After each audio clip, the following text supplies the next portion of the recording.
প্রতিবার যখন এই কয়েদি ওষুধ খেত, সে গার্ডের চোখ এড়িয়ে চুপি চুপি থুতুর সাথে ওষুধ ফেলে দিত। তারপর স্বাভাবিক ভঙ্গিতে গিয়ে উলের একটি বক্স তুলে নেয়, যেন কিছুই হয়নি। যখন সব ওষুধ সে থুতু দিয়ে ফেলে দিয়েছে, তখন সেই বক্স থেকে একটি খুব পাতলা সুতো বের করল। এরপর সে আগে থেকেই লুকিয়ে রাখা ওষুধের শিশিটা বের করে সেই সুতোর সঙ্গে শক্ত করে বেঁধে নিল। সুতোটা সে নিজের দাঁতের সঙ্গে বেঁধে নিল। ধীরে ধীরে জ্যাক সেই ওষুধের শিশিটা মুখের ভেতর ঢোকাতে শুরু করল, অল্প অল্প করে, সঙ্গে সঙ্গে নিজের মুঠিও ব্যবহার করল।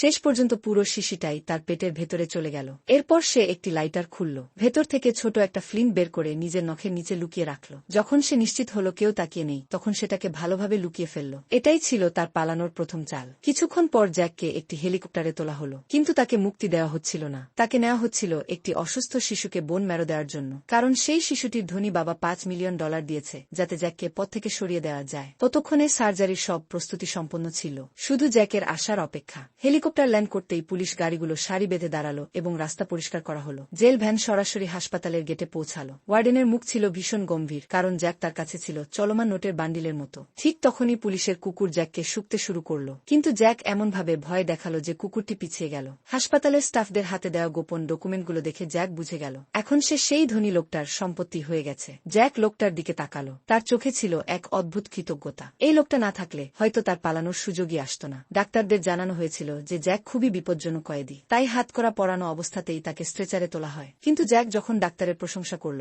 তখন ডাক্তার একটু ভরসা পেল এবং ভাবল, চলো হাতকড়াটা খুলে দিই। ঠিক সেই মুহূর্তেই জ্যাক তার মুখের ভেতরে গিলে রাখা শিশিটা দাঁত দিয়ে ভেঙে ফেলল, কারণ সে জানত এখনই ডাক্তার তাকে অচেতন করার ইনজেকশন দেবে। জ্যাক আগে থেকেই সব প্রস্তুত করে রেখেছিল। নার্স দ্রুত ইনজেকশন দিল আর জ্যাক চোখ বন্ধ করে নিল। অন্যদিকে সেই শিশুটি অপারেশনের জন্য প্রস্তুত হয়ে বসেছিল। নার্স ভাবল জ্যাক এখনই অজ্ঞান হয়ে যাবে।